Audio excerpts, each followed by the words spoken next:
In today's video, I'm going to teach you how to change your account name in Wrike smoothly and effortlessly. This quick guide will lead you through the steps necessary to update your personal profile name, ensuring your new identity is reflected across tasks, comments, and mentions. Let's dive in and get started. First, you'll want to bring your attention to the top right corner of your Wrike interface. There, you'll notice your profile image, a small icon that represents you throughout the platform.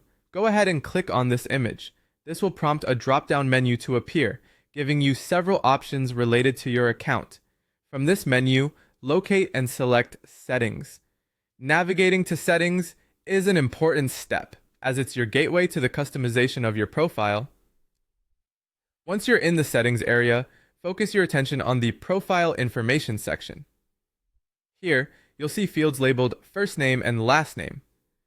These fields will currently display your existing information. This is the moment where you can personalize your account to better suit your identity. Gently click into each of these fields to edit them with the names you desire. This action is entirely reversible, so feel free to make adjustments whenever necessary to reflect changes in your personal or professional identity. After you've updated your name, take a brief moment to ensure everything is spelled correctly. It's always wise to verify accuracy before proceeding, as these changes will impact how you're recognized on Wrike. Once you're satisfied with your edits, direct your pointer to the Save Changes button.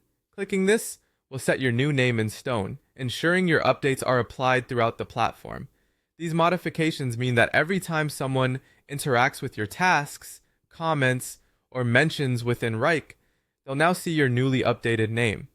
It's a subtle yet impactful way to keep your professional identity current. And that's it! You've successfully changed your account name in Wrike. As a quick reminder, these changes apply to personal name adjustments and not to the project or team names, which follow a different process.